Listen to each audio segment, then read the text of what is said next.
Hello everyone, इस video में हम पढ़ेंगे क्लास 8 सिविक्स का chapter 3 why do we need parliament. इसमें हम क्वेश्चन आंसर्स देखेंगे इसके। तो देखिए, पहला क्वेश्चन जो है वो टिक द करेक्ट ऑप्शन वाला जो होता है वो है। तो देखिए, the decision of the people is the basis of democracy. तो जो डिसीजन होता है, हम लोग जो निर्णय लेते हैं, वही बेसिस होता है किसी भी देश में। अगर डेमोक्रेसी उसको कहलाना है तो जो लोग डिसाइड करेंगे, लोग जिसे वोट देंगे, वही उस देश का रूलर बन सकता है या उस देश में एमपी एमएलए उस देश का नेता बन सकता है। तो decision of people is the basis of democracy. Democracy जो है वो लोगों के डिसीजन पे चलती है। नेक्स्ट क्वेश्चन है, व्हाट इज अ कॉन्स्टिट्यूएंसी। तो देखिए, कॉन्स्टिट्यूएंसी क्या होती है। कॉन्स्टिट्यूएंसी होती है place where a candidate files his nomination paper for contesting an election. इसमें क्या होता है, मान लीजिए आपका शहर है। आपका शहर जो है, अगर वो काफ़ी बड़ा है, काफ़ी बड़ा शहर है, तो वो एक किसी एमएलए की कॉन्स्टिट्यूएंसी होगा। वो उसमें क्या होगा, जो एमएलए या एमपी होगा या जो बनने वाले होते हैं ना, एमएलए बनने वाले होते हैं, एमपी बनने वाले होते हैं, पहले तो वो कैंडिडेट ही होते हैं। वो कैंडिडेट बन करके क्या करते हैं, फाइल करते हैं नॉमिनेशन पेपर कि हमें यहाँ से चुनाव लड़ना है। तो जिस एरिया से चुनाव लड़ा जाता है उस एरिया को ही हम कॉन्स्टिट्यूएंसी बोलते हैं। तो देखिए, नेक्स्ट क्वेश्चन है, what is the present strength of the council of state. तो देखिए, काउंसिल ऑफ स्टेट जो है उसकी प्रेजेंट स्ट्रेंथ जो है वो क्या है। तो काउंसिल ऑफ स्टेट्स क्या है, काउंसिल ऑफ स्टेट्स है राज्यसभा। राज्यसभा की अभी राज्यसभा में कितनी स्ट्रेंथ है, कितने मेंबर्स चुन करके जाते हैं, तो वो है 245 जो है वो काउंसिल ऑफ स्टेट्स की स्ट्रेंथ है। नेक्स्ट क्वेश्चन है, what is the present strength of Lok Sabha. Lok Sabha की जो प्रेजेंट स्ट्रेंथ है, कितने लोग चुन करके जाते हैं वहाँ पे, वो क्या है, 545 है। अब नेक्स्ट है, out of 545 members of Lok Sabha how many are nominated. तो 2 मेंबर्स जो हैं वो नॉमिनेट करते हैं, नॉमिनेट किए जाते हैं प्रेसिडेंट के द्वारा, और बाकी सारे हम लोग जो हैं उनको वोट दे करके इलेक्ट करते हैं। अभी देखिए, जैसे 2019 के जो है इलेक्शन आने वाले हैं, तो वो किसके हैं, लोकसभा के इलेक्शंस हैं, जिससे प्राइम मिनिस्टर चुने जाते हैं देश के। नेक्स्ट क्वेश्चन है, देखिए, why have some seats been reserved in the parliament. कुछ सीट्स को रिजर्व क्यों किया गया है पार्लियामेंट में। तो देखिए, कुछ सीट्स इसलिए रिजर्व की जाती हैं पार्लियामेंट में एससी एसटीज़ के लिए। तो जो एमपी इन कॉन्स्टिट्यूएंसी से इलेक्ट होके आते हैं ना, वो दलित को, आदिवासी को रिप्रेजेंट करेंगे। इनके जो व्यूज़ हैं दलित्स के, आदिवासीज़ के, इनके व्यूज़ को वो पार्लियामेंट में रखेंगे, इसलिए इन सीट्स को जो है वो रिजर्व किया जाता है। तो some seats have been reserved in the parliament for एससीज and STs so that MPs elected from these constituencies will represent Dalit and Adivasi and their interest in parliament. उनके इंटरेस्ट को, उनकी बातों को पार्लियामेंट में रखें, इसलिए सीट रिजर्व की जाती है। नेक्स्ट क्वेश्चन है, which is the powerful house in union parliament. Union parliament में सबसे पावरफुल हाउस कौन सा होता है। तो देखिए, लोकसभा जो है वो सबसे पावरफुल होती है, क्योंकि हम लोगों के इलेक्टेड रिप्रेजेंटेटिव्स वहाँ पर जाते हैं। Lok Sabha is the powerful house in union parliament. It is also called house of people. Lok Sabha को हम हाउस ऑफ पीपल भी बोलते हैं। नेक्स्ट है, what is the composition of parliament. Parliament की कंपोजिशन क्या होती है, कौन कौन होता है पार्लियामेंट में। तो देखिए, parliament of India consist of president होते हैं, राज्यसभा होती है पार्लियामेंट में, और लोकसभा होती है। तो कंपोजिशन क्या हुई पार्लियामेंट की, president, Rajya Sabha and Lok Sabha. Next है question, which house is called house of state. House of state किस हाउस को बोला जाता है। तो देखिए, राज्यसभा को हाउस ऑफ स्टेट बोला जाता है, और इसको अपर हाउस भी बोला जाता है। राज्यसभा, हाउस ऑफ स्टेट और अपर हाउस, ये तीनों राज्यसभा के ही नाम हैं। How is national government elected. National government जो होती है, जिससे हमारे प्रधानमंत्री, प्राइम मिनिस्टर बनते हैं, उनके इलेक्शन कैसे होते हैं।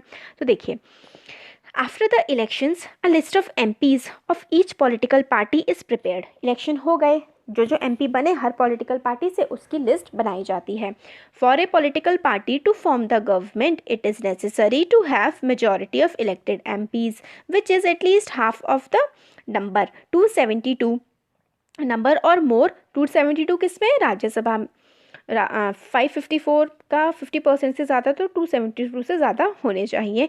किसी भी पार्टी को अगर अपनी गवर्नमेंट बनानी है तो उसके जो इलेक्टेड मेंबर्स हैं, एमपीज़ हैं, वो कितने होने चाहिए, 272 से ज़्यादा होने चाहिए। और the opposition in parliament is formed by all the political parties who could not secure majority. तो जो मेजॉरिटी बना लेते हैं, जिस पॉलिटिकल पार्टी की सबसे ज़्यादा सीटें आती हैं वो तो गवर्नमेंट बना लेती है, और जो पॉलिटिकल पार्टीज़ गवर्नमेंट नहीं बना पाती वो क्या होती हैं, उनको हम अपोजिशन बोलते हैं।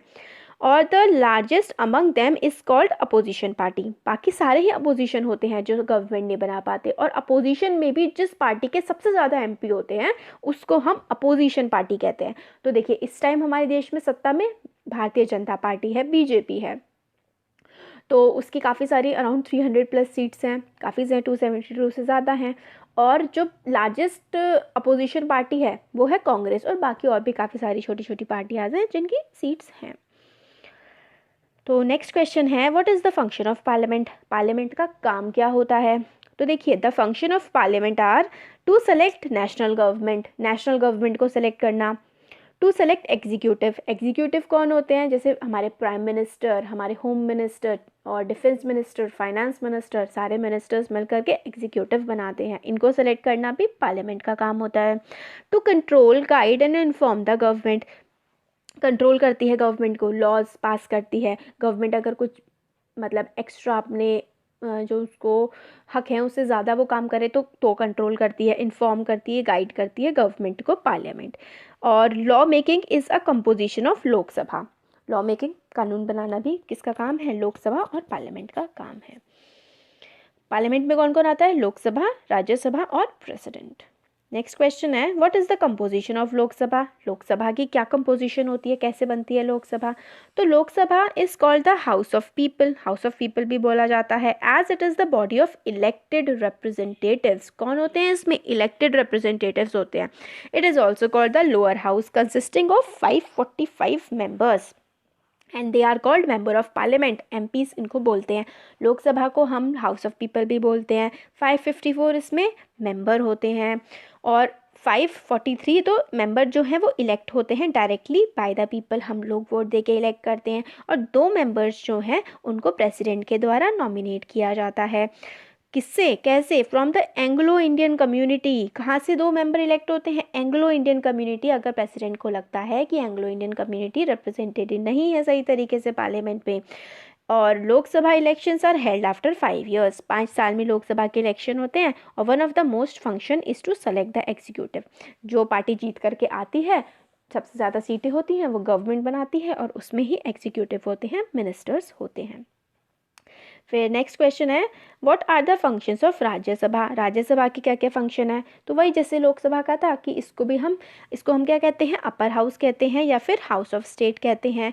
Members of Rajya Sabha are elected by the elected members of legislative assembly of various state. तो जो लेजिस्लेटिव असेंबलीज होती हैं अलग अलग राज्यों में जो होती हैं विधानसभा, उसको हम लेजिस्लेटिव असेंबली ऑफ स्टेट कहते हैं। उसमें मेंबर ऑफ लेजिस्लेटिव असेंबली होते हैं राज्यों में, एमएलएज होते हैं, वो सारे एमएलएज मिल करके जो है राज्यसभा के मेंबर्स को इलेक्ट करते हैं।